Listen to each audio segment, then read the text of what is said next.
O പിയിലിരിക്കുമ്പോൾ പലരുടെയും കേൾക്കുന്ന ഒരു ക്വസ്റ്റ്യനാണ്. അതിപ്പോൾ ഫസ്റ്റ് പ്രഗ്നൻസി ആണെങ്കിൽ അവരുടെ ചോദ്യം എന്ന് പറയുന്നത്, മാഡം എൻ്റെ കുഞ്ഞിന് ആവശ്യത്തിന് വളർച്ചയുണ്ടോ, 5 മാസമായി എന്നിട്ട് വയറൊന്നും കാണാനില്ല, പലരും ചോദിക്കുന്നു ശരിക്കും പ്രഗ്നൻ്റ് ആണെന്ന് തന്നെ തോന്നുന്നില്ലല്ലോ എന്ന്. ഇനി അത് ഒരു 2ാമത്തെ 3ാമത്തെ 4ാമത്തെ പ്രഗ്നൻസി ആണ് എങ്കിൽ അവരുടെ ചോദ്യം വേറെ രീതിയിലായിരിക്കും.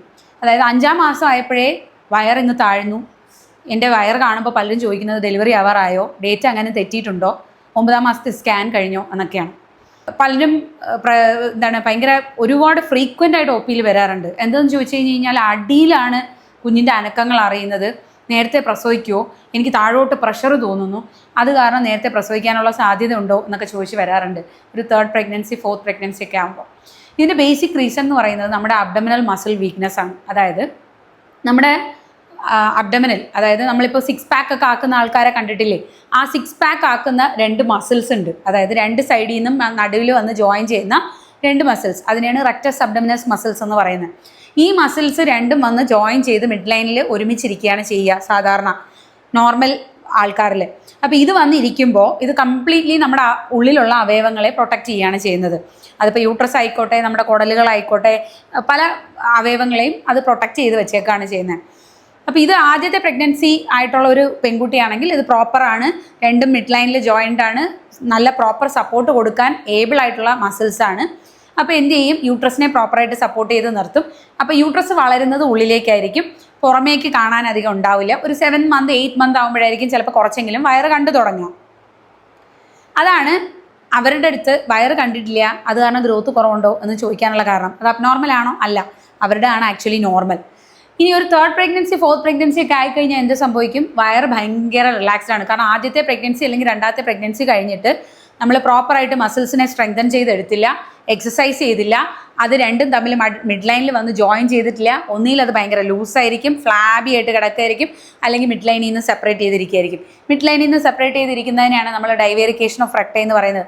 അങ്ങനെ വരുമ്പോൾ നമ്മുടെ വയറിൻ്റെ നടുവിൽ ഒരു വലിയൊരു ഗ്യാപ്പ് ഉണ്ടാവുകയാണ്. അതായത് പ്രോപ്പർലി ആ ഉള്ളിലുള്ള അവയവങ്ങൾ സപ്പോർട്ടഡ് അല്ലാത്ത ഒരു ഗ്യാപ്പ് ഉണ്ടാവുകയാണ്. ഇതുകൊണ്ടാണ് ഒരു 2-3 പ്രഗ്നൻസി കഴിഞ്ഞ് കുട്ടികളൊക്കെ വയറിൽ വന്നിരുന്ന് ചാടുമ്പോഴത്തേക്ക് അമ്മമാർക്ക് ഭയങ്കരമായ അതിച്ച വേദന ഉണ്ടാകുന്നത്.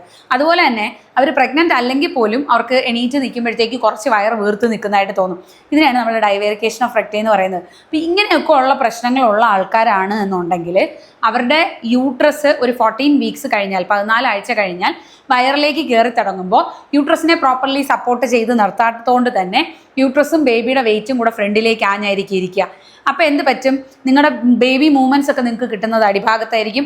ആ വയറ് വന്ന് താഴ്ഭാഗത്ത് നമ്മുടെ തൊടയുടെ മോൾ ഭാഗത്ത് വന്ന് തട്ടും. അപ്പോൾ നിങ്ങൾക്ക് തോന്നുന്നത് എന്താണ്, വയറ് ഒരുപാട് ഇറങ്ങി, കുട്ടി ഒരുപാട് ഇറങ്ങിയിരിക്കുകയാണ്. ആക്ച്വലി അങ്ങനെയാണോ? അല്ല. ശരിക്കും ഇങ്ങനെ ഉള്ള വയറുകൾ ഉള്ള അമ്മമാർക്ക് ഈവൻ പ്രസവ വേദന തുടങ്ങിയാൽ പോലും ഇടുപ്പെല്ലിലേക്ക് കുട്ടിയുടെ തല ഇറങ്ങാൻ ഭയങ്കര ബുദ്ധിമുട്ടായിരിക്കും.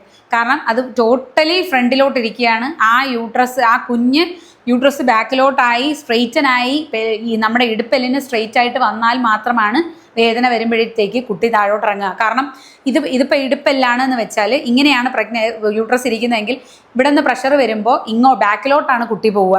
നേരെ മറിച്ച് ഇങ്ങനെയാണ് കുട്ടി ഇരിക്കുന്നതെങ്കിൽ സ്ട്രെയിറ്റ് ആയിട്ട് ഇടുപ്പെല്ലിലേക്ക് താഴേക്ക് ഇറങ്ങും. അപ്പം അങ്ങനെ ഉള്ളവർക്ക് ഈവൻ പ്രഗ്നൻസിയിൽ പോലും ഒരുപാട് സമയം എടുക്കാം കുട്ടിയുടെ തല ഇറങ്ങാൻ. പിന്നെയാണ് നമ്മൾ നേരത്തെ പ്രസവിക്കുമോ എന്നൊരു സംശയം തോന്നുന്നത്. ആക്ച്വലി നിങ്ങളുടെ മസിൽ വീക്ക്നെസ് ആണ് മെയിൻ ഇഷ്യൂ എന്ന് പറയുന്നത്. ആ മസിൽ നമ്മൾ ഫസ്റ്റ് പ്രഗ്നൻസി 2nd പ്രഗ്നൻസി കഴിഞ്ഞിട്ട് നോർമൽ പൊസിഷനിലേക്കും നോർമൽ സ്ട്രെങ്ത്തിലേക്കും തിരിച്ചു കൊണ്ടുപോയിട്ടുണ്ടെങ്കിൽ നിങ്ങൾക്ക് ഫസ്റ്റ് പ്രഗ്നൻസി പോലെ തന്നെ ആയിരിക്കും 2nd 3rd തോന്നുക. അല്ല, അത് ലാക്സ് ആണ്, വയറ് ലൂസാണ് എന്നുണ്ടെങ്കിൽ നിങ്ങൾക്ക് കുട്ടിയുടെ മൂവ്മെൻറ്റ്സ് ഒരുപാട് സമയം എണീറ്റ് നിൽക്കുമ്പോൾ താഴേക്ക് വെയിറ്റ് തോന്നുക. കാരണം വെയിറ്റ് ഫുള്ള് ഫ്രണ്ടിലേക്കാണ് നിൽക്കണേ, വെയിറ്റ് താങ്ങി നിൽക്കാൻ ബുദ്ധിമുട്ട് വരിക, ഇരിക്കണം എന്ന് തോന്നുക, താഴെ കുട്ടിയുടെ മൂവ്മെൻറ്റ്സ് ഫീൽ ചെയ്യുക, പ്രഷർ താഴേക്ക് പ്രഷർ തോന്നുക എന്നൊക്കെ തോന്നുന്നത് ഇതുകൊണ്ടാണ്. ഇത് ആക്ച്വലി പലർക്കും അറിയില്ല.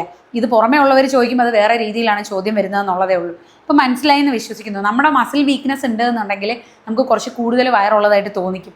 അത് കാരണം എന്ന് പറയുന്നത് മസിൽ ലാക്സ് ആയിട്ടിരിക്കുന്നതാണ്. അത് ഒരിക്കലും കുട്ടി ഉള്ളിലേക്ക് ഇറങ്ങിയിരിക്കുന്നതുകൊണ്ടല്ല.